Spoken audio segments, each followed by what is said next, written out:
Hey, what's up everybody? My name is Nitrix and today we are going to be talking about a beginner walkthrough as well as my thoughts, opinions, and what you can find in the Fishing Outpost / Backwater Bayou update. Before we get into it, I'm sure many of you are wondering what's up with the regular sized hat with the regular length brim on it. If you're curious, find me over on Twitch and ask me about my hats or drop an exclamation point hats in chat when you're in the stream.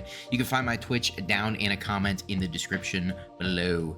Anyway, so let's get right into it. So basically the Fishing Outpost is the super early game fishing area that introduces you to some of the concepts of there being, for example, a boat that takes you to the bayou, the need to do a small quest, etc. So you're going to start by coming here and talking to Fisherwoman Enid. Of course, I've already done it, so it won't work. But you're going to speak to her and she's going to teach you how to fish. You're just going to start by catching a fish, regular style, speak with her again, and she'll say, oh, great job catching a fish.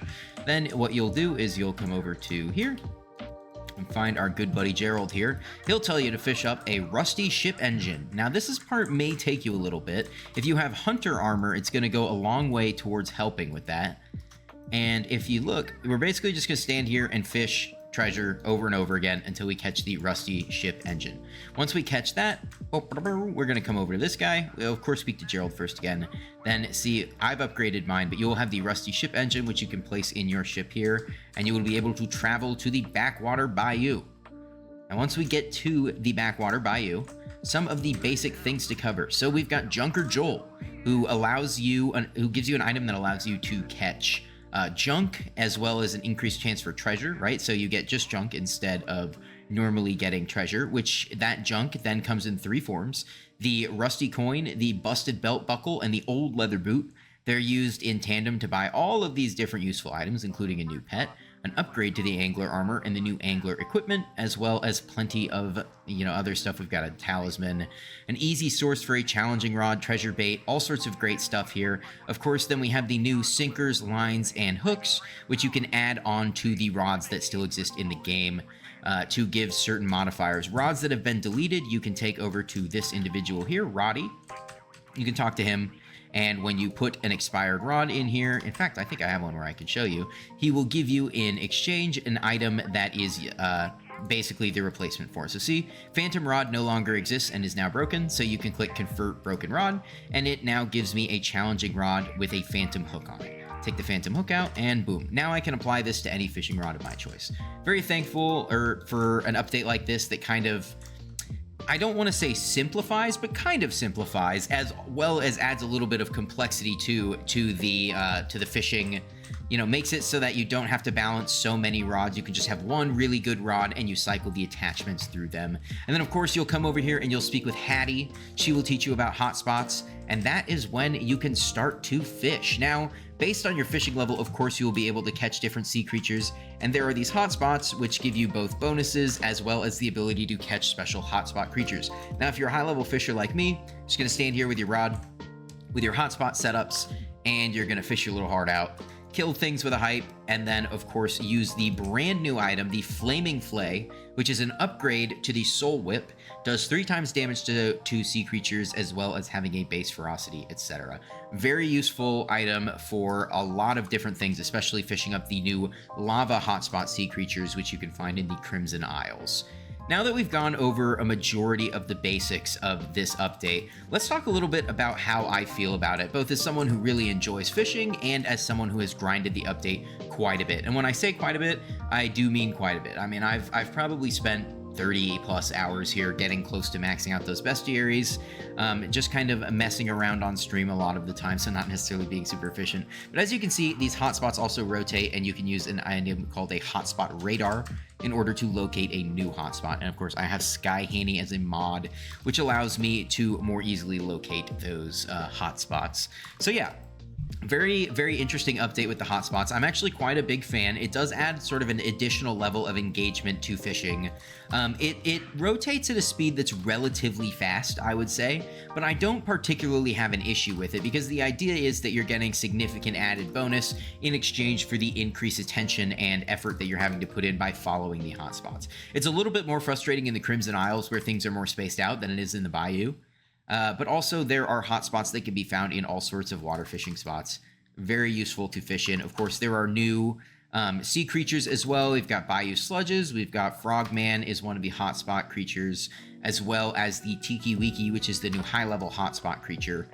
Very useful, drops the Tiki Mask, which can be museumed, and also gives a bunch of bonus stats in regards to fishing in hotspots. So overall, they clearly balanced the update across many aspects of fishing, right? They included lava fishing, they included water fishing, they include new sea creatures, they nerfed certain things, buffed other things, changed aquamarine from sea creature chance to fishing speed. A lot of changes have been made in this update specifically to fishing, and it's almost a completely different skill at this point, not in terms of mechanics, of course, but in terms of what you can expect to see in terms of rare drops, in terms of how you play the actual, most efficient methods.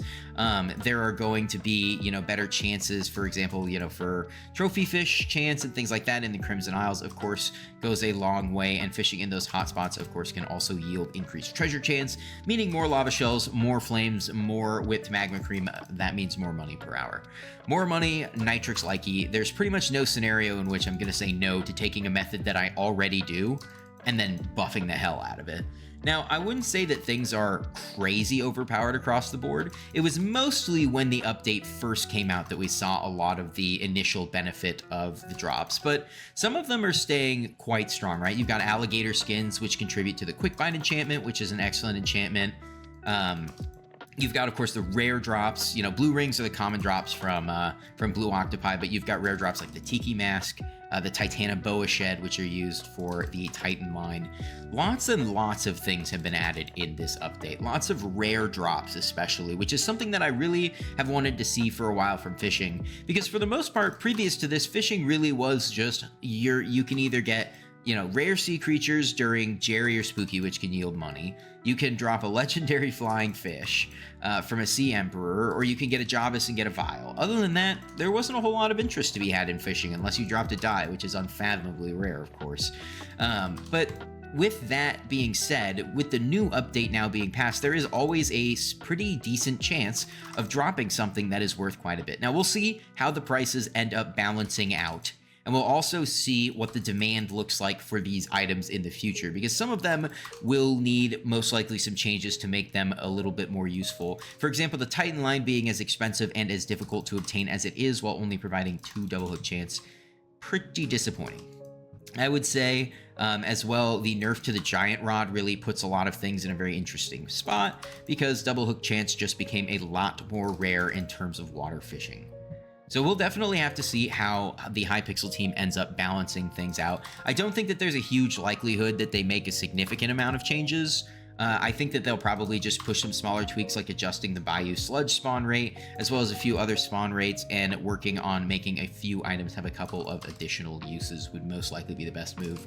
I do see the Hermit Crab staying at a decent price. It is quite useful, though that use is especially accentuated for Iron Men, who of course do not participate in the economy. So who knows where the price is going to end up on the Hermit Crab, but for now it's staying relatively strong, as well as for the Scuttler Shell, if only because of the rarity of that item, which can only be found in the Crimson Isles hotspots. But as you can see, you can spend a decent amount of time here fishing without pulling up a rare sea creature. Whale bait, of course, helps. I am running the full hotspot setup, meaning other than hotspot bait, which is a little on the expensive side right now, a mythic hermit crab, and then, of course, the 2 hotspot items as well, the sinker and the hook. Very useful things to have, as well as the Titan line for a maxed out rod.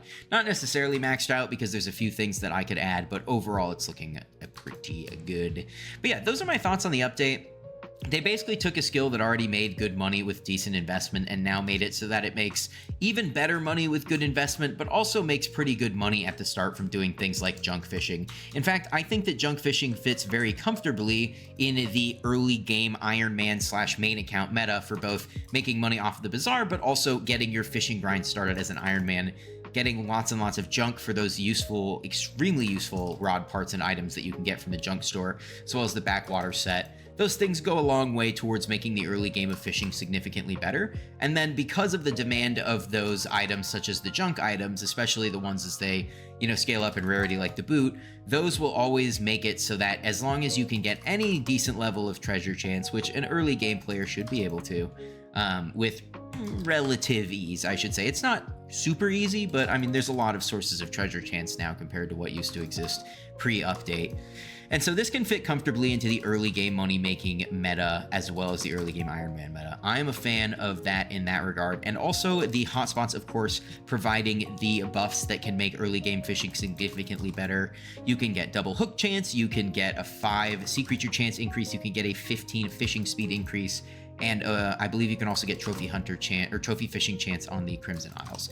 So there's pretty significant gain to be had from fishing in a hotspot, both the creatures and the benefits that you actually get in terms of raw stats from the hotspot.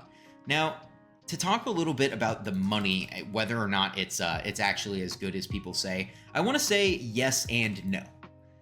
It is not going to be particularly lucrative for a low-level player at this point, or even a mid-level player in something like Thunder, to attempt to do high-level fishing content for money.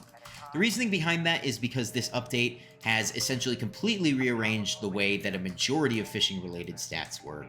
It is now, even as a later game player, not particularly easy to just hit 100 sea creature chance and 300 fishing speed willy-nilly like I used to be able to. There were genuine times when I could crank my sea creature chance so high that I could be at 100% sea creature chance, I believe, in candied bat person armor. So there are absolutely scenarios in which this has been a nerf, right? But those scenarios have changed 10 to 15 mil an hour money making methods into 5 to 10 mil an hour money making methods. And then on the higher end, of course, it is a significant buff because you're able to catch things like Wiki Tikis and Titanoboas as long as the items that they drop stay at a relatively inflated value like they have been, which of course it's not going to stay inflated, but since these items are quite useful and quite endgame, I do believe that they'll stay within probably 1/4 to 1/5 of their current price at the absolute lowest. So this will continue to make a relatively decent amount of money so long as you have good magic find and are grinding out the drops at hotspots, etc. But as a low-level player, you are not going to be seeing those benefits considering, you know, the levels that you need to be able to pull up things like Titanoboas, Wiki Tikis, etc. So overall, it can be a bit of a harsh jolt for early game players, especially considering if you're in the mid game and you just got to that point where you're either capping fishing speed or more appropriately, you are starting to just hit that echelon of 100% sea creature chance. That was a nice, you know, mid to starting to bridge into late game fishing milestone.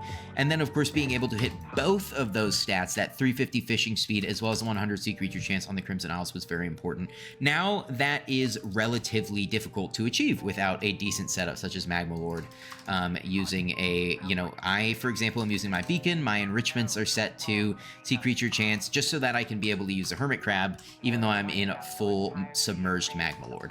So it definitely has been a change in how the stats are distributed, how the stats are set up, and the way that they actually are earned over time as the skill is trained. I don't necessarily have an issue with that, though I do believe that they should have added more intrinsic value to each fishing level. I would have liked to see not just, you know, treasure chance increasing, but of course maybe a scaling fishing speed or sea creature chance increase feels like it would have been more appropriate than just continuing to scale up the treasure chance, especially considering that treasure chance is genuinely not useful when you're sea creature fishing in the later game. When you have 100% sea creature chance, treasure chance is essentially worthless. So I don't necessarily agree with them scaling it up like that, and I also think that they should have uncapped fishing from 50 and had it go up to 60 and distributed some of the new creatures like the Ragnarok on the Crimson Isles and the Wiki Tiki between 50 and 60. However, that being saved as an update for another time is also completely understandable. This was sort of a small early game to late game across the board,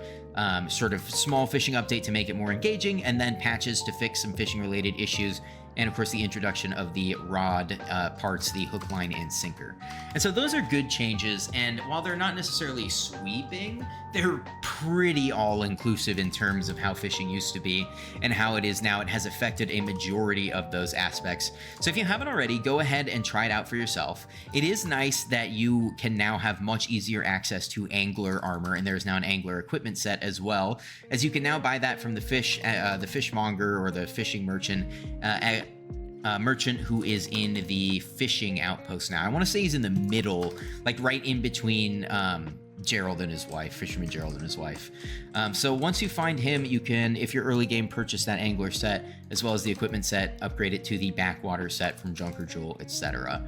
lots of good to be gained from this update. I think I've rambled and yapped long enough about how much I like this update, what needs to be changed, etc. Thanks so much, you guys, for watching. There's been just an unbelievable amount of love both on the Twitch and the YouTube channel lately. I am working currently with an editor who is a friend of mine in order to produce some pretty professionally edited VODs with some pretty awesome highlights in them from the Twitch and hopefully soon from the YouTube streams as well. I will be returning to the YouTube streams. I have had a lot of fun streaming on Twitch, being able to use music that is copyrighted. However, at this point, it is time to return to the YouTube scene. So I will be purchasing soon the digital solution to being able to split my audio so that I can still take song requests and play copyrighted music on Twitch while also playing music that is royalty free but pretty dope on the YouTube end. So I got you guys. For those of you who have been wondering where are the streams, they are coming back very soon, I promise. In the meantime, you are free to catch me on Twitch. I stream pretty much every day. And yeah, I want to get more consistent videos out for you guys, but there just hasn't been a whole lot that I felt like needs to be talked about lately. But now that the game is kind of ramping up for the year, you know, we're talking about looking at a foraging alpha in the next couple of months. There's quite a bit to talk about that now exists, and so we should definitely be seeing an influx of videos soon. For those of you who watched this long, I appreciate you very much. Thanks for hanging out. Thanks for watching the video. Feel free to drop by the Twitch sometime or join one of the YouTube streams. I appreciate you very much, and I will catch you guys next time.